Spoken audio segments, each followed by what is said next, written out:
આજે વાત કરીશું talking about likes and dislikes એટલે કે પસંદ અને નાપસંદ વિશે વાત કરવી.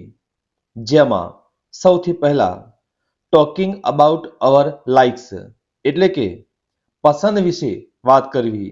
જેમાં આઈ લાઇક ઇટિંગ આઈસ્ક્રીમ, મને આઈસ્ક્રીમ ખાવાનું ગમે છે.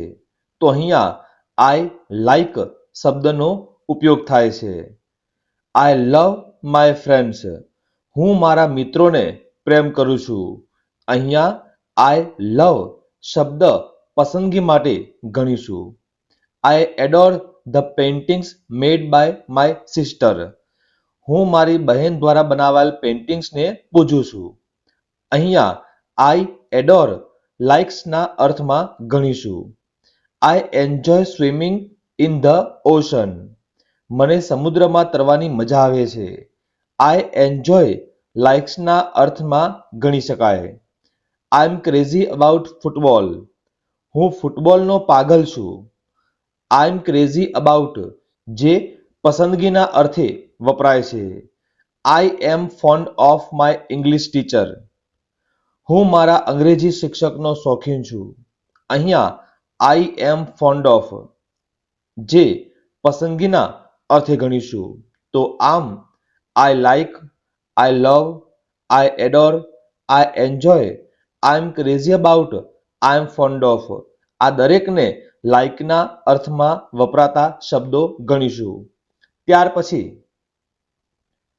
ટોકિંગ અબાઉટ અવર ડિસલાઇક્સ એટલે કે નાપસંદ વિશે વાત કરવી. જેમાં આઈ ડોન્ટ લાઇક ડ્રાઇવિંગ, મને ડ્રાઇવિંગ પસંદ નથી. અહીંયા આઈ ડોન્ટ લાઇક જે ડિસલાઇક દર્શાવે છે. I hate watching the news, મને સમાચાર જોવાનું નફરત છે. આઈ હેટ ડિસલાઇકના અર્થે ગણીશું. I detest cooking in the dirty kitchen, મને ગંદા રસોડામાં રસોઈ બનાવવી નફરત છે. અહીંયા આઈ ડિટેસ્ટ જે ડિસલાઇકના અર્થે ગણીશું. I can't bear to clean my cupboard, હું મારા કબાટને સાફ કરવાનું સહન કરી શકતો નથી. આઈ કાન્ટ બિયર ડિસલાઇકના અર્થે. આમ અહીંયા I don't like, I hate, I detest, I can't bear જે ડિસલાઇક દર્શાવતા શબ્દો ગણીશું. આગળ જોઈએ out of likes and dislikes, પસંદ અને નાપસંદ સિવાયની વાત. જેમાં I don't mind studying physics, મને ભૌતિક શાસ્ત્રને અભ્યાસ કરવામાં વાંધો નથી. અહીંયા આઈ ડોન્ટ માઇન્ડ જ્યારે પસંદગી અથવા નાપસંદગીની વાત સિવાયની અન્ય કોઈ રજૂઆત હોય ત્યારે આઈ ડોન્ટ માઇન્ડ વાપરી શકાય છે. ત્યાર પછી questions about likes and dislikes, જેમાં પસંદ અને નાપસંદ વિશે પ્રશ્નો કરવા. Who is your favourite sportsman, મતલબ તમારો ફેવરાઇટ રમતવીર કોણ છે? જવાબમાં સચિન તેંડુલકર. તે જ રીતે બીજો પ્રશ્ન, what is your favourite subject, અહીંયા તમારો પ્રિય વિષય શું છે? મેથ્સ. તે જ રીતે ડુ યુ એન્જોય ડાન્સિંગ એટલે કે નાચવું તમે પસંદ કરો છો? તો એના જવાબમાં yes I enjoy. What kind of food do you like to it, તમને કેવા પ્રકારનું ખાવાનું પસંદ છે? I like Punjabi and south Indian food, આ પ્રકારનો જવાબ આપી શકાય.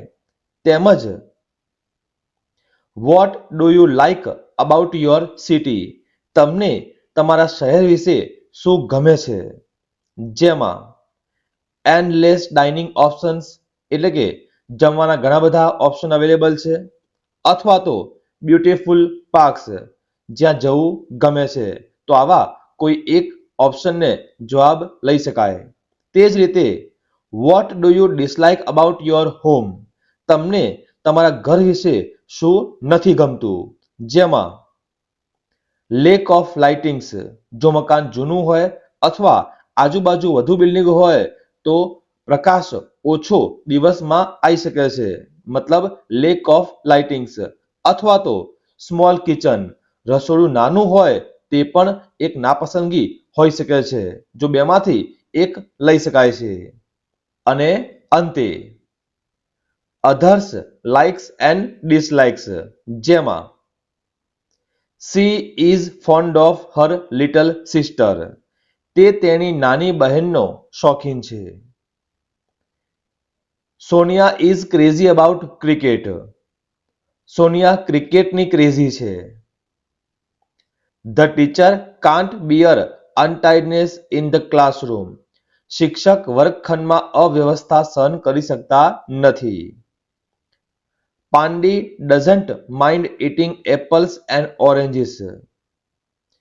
પાંડીને સફરજન કે નારંગી ખાવાનો વાંધો નથી.